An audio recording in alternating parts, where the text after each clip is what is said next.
ரெண்டு சைடும் இடுப்பை ஜாயின் பண்ணியாச்சு. இனி கிராஸ் பீஸ் எப்படி வச்சு தைக்கலாங்கிறத பார்க்கலாம். கிராஸ் பீஸோட நல்ல பக்கமும் மெயின் பீஸோட நல்ல பக்கமும் ரெண்டும் ஒன்று போல் வச்சுக்கோங்க. ப்ளவுஸோட நல்ல பக்கமும் கிராஸ் பீஸோட நல்ல பக்கமும் ரெண்டும் ஒன்று போல் வச்சுக்கோங்க. வச்சுட்டு 4 இன்ச்சுக்கு ஒரு தையல் போடுங்க. வச்சுட்டு 4 இன்ச்சுக்கு தையல் போடுங்க. 2 டாட் போட்டு போடுங்க. 4 இன்ச்சுக்கு தையல். 2 துணி ஒன்று போல் வச்சுக்கோங்க.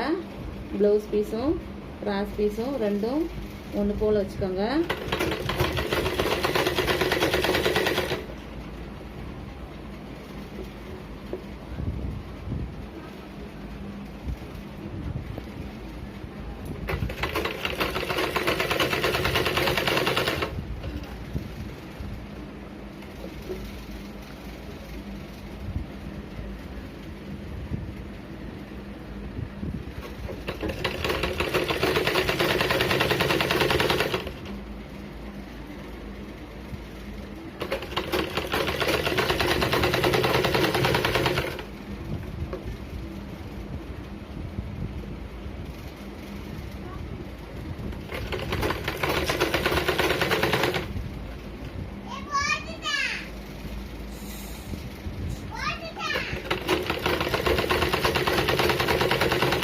ரெண்டு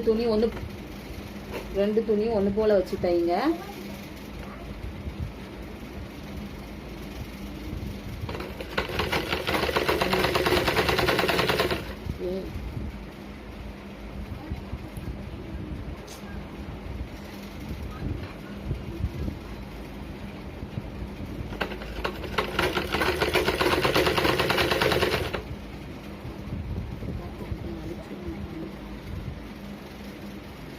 ரெண்டு துணியும் ஒன்று போல் வச்சு தையல் போடுங்க. ப்ளவுஸ் பீஸும் கிராஸ் பீஸும் ரெண்டும் ஒன்று போல் இருக்கிற மாதிரி வச்சு தையல் போடுங்க. விளைகிராம துணி 2 துணியும் ஒன்று போல் வச்சு தையல் போடுங்க. தையல் போடும்போது அடியில் துணி மடங்கியிருக்கான்னு பார்த்துக்கோங்க. செக் பண்ணிக்கோங்க. அப்பப்போ செக் பண்ணி தையல் போடுங்க.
போட்டாச்சு ஃப்ரெண்ட்ஸ்.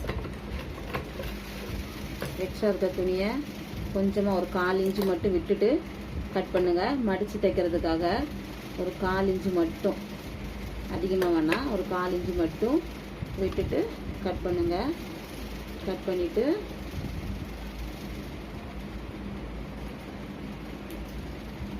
துணி அப்படி மடித்து ஒரு படிமான தையல் ஒன்று போட்டுக்கோங்க. இது படிமான தையல். தையலோட இங்கே பாருங்கள், தையலோட இந்த துணியோட ஓரமாக போடணும் படிமான தையல்.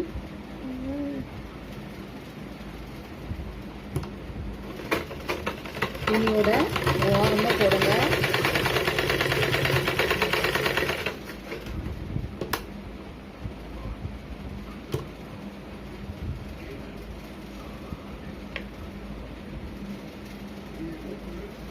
துணியோட ஓரமாக போடுங்க படிமான தையல்.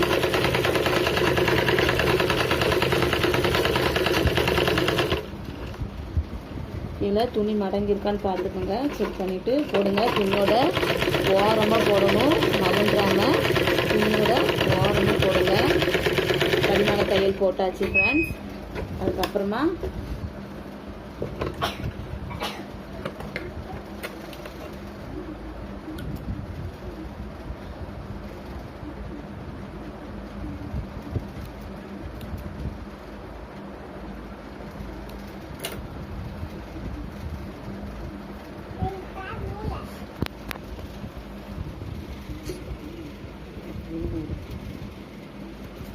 படிமான தையல் போட்டாச்சு. அதுக்கப்புறமா துணியோட உள் பக்கத்தில் துணியை திருப்பி துணியோட உள் பக்கத்தில் இந்த துணி நம்ம 1/4 இன்ச்சு லைட்டாக விட்டுட்டு கட் பண்ணோம் இல்லையா, அதை இப்படி ஒரு மடக்கு மடக்கி பாருங்கள், ஒரு மடக்கு மடக்கி இன்னொரு மடக்கு மடக்கி அந்த தையலுக்கு மேலேயே தையல் வர்ற மாதிரி தையல் போடுங்க. அந்த தையலுக்கு மேலேயே பாருங்கள் ஒரு மடிப்பு மடித்து இன்னொரு மடிப்பு மடித்து அந்த இது வந்து அந்த தையலுக்கு மேலேயே நம்ம இப்போ தையல் போடுற மாதிரி மடிச்சுக்கோங்க. மடித்து ஒரு தையல் போடுங்க.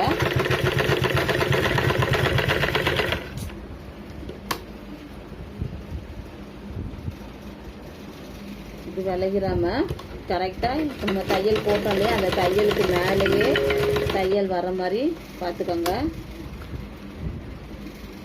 தையலுக்கு மேலேயே தையல் வர மாதிரி பார்த்துக்கோங்க. துணி இழுக்காதீங்க. துணி இழுத்தீங்கன்னா சுருக்கம் விழும், கழுத்து சுருக்கமாக இருக்கும். துணி இழுக்காமல் மெதுவாக அப்படியே வச்சு தையல் போடுங்க. துணி இழுத்தீங்கன்னா சுருக்கம் விழும்.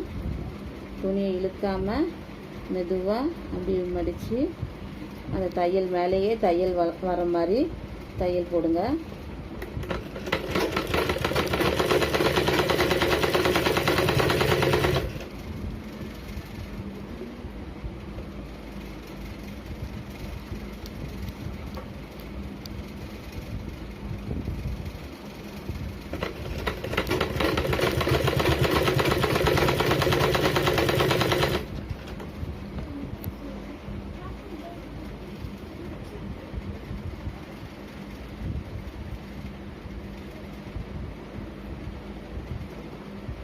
தையல் மேலேயே தையல் வர மாதிரி போட்டுக்கோங்க.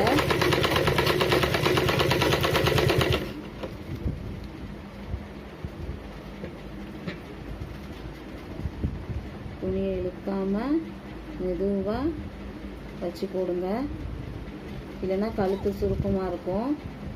துணியை இழுக்காமல் மெதுவாக வச்சு லைட்டாக மெதுவாக மடித்து தைங்க.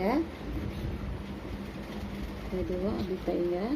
துணி இழுக்காதீங்க, மெதுவாக மடித்து தைங்க.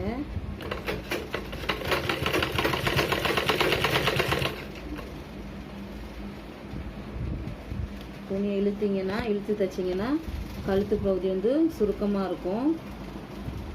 அதுக்காக தான் துணியை இழுக்காமல் மெதுவாக அப்படி மடித்து அந்த தையல் மேலேயே தையல் போடுங்க.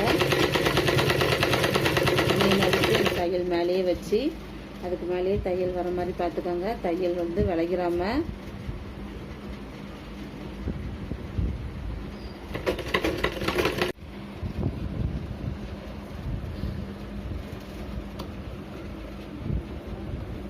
நம்ம மடக்கி தைச்சோலே அதை வந்து உள்ள ஒரு மடிப்பு மடக்கி 2 மடிப்பு மடித்து தைச்சோம் இல்லையா, அதை வந்து ஒரு மடிப்பு மடித்து ஒரு தையல் போட்டுக்கோங்க.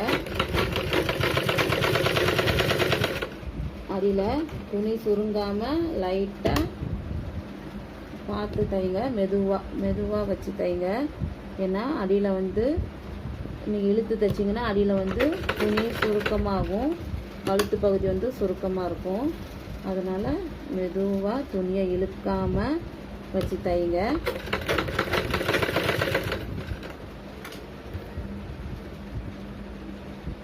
துணியை இழுக்காமல் வச்சு தைங்க.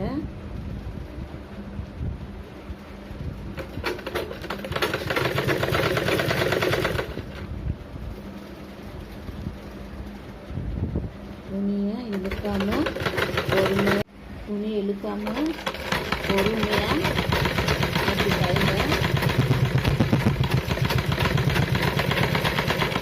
நீங்கள் துணி இழுத்து தைச்சிங்கன்னா கழுத்து பகுதி வந்து சுருக்கமாக இருக்கும், அப்புறம் அசிங்கமாக இருக்கும். அதனால் பொறுமையாக இழுக்காமல் தைங்க.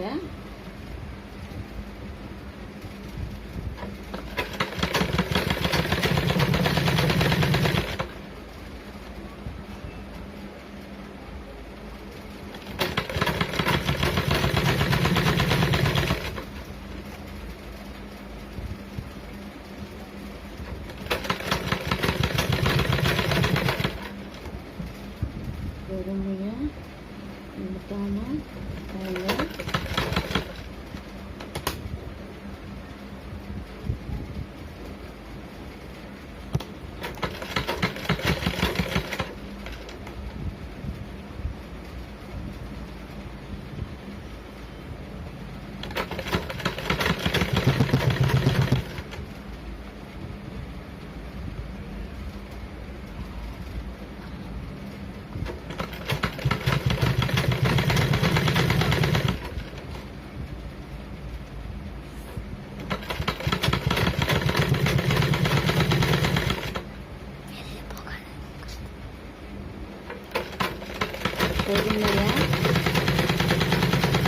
பொறுமையாக இழுக்காமல் தைங்க.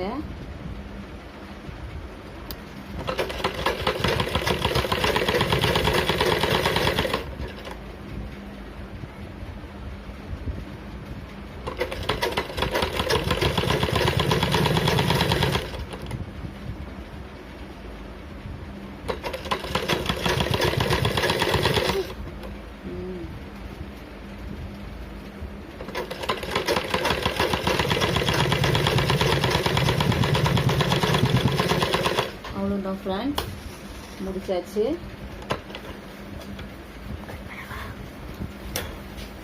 பாருங்க, அவ்வளோதான், ப்ளவுஸ் முடிச்சாச்சு.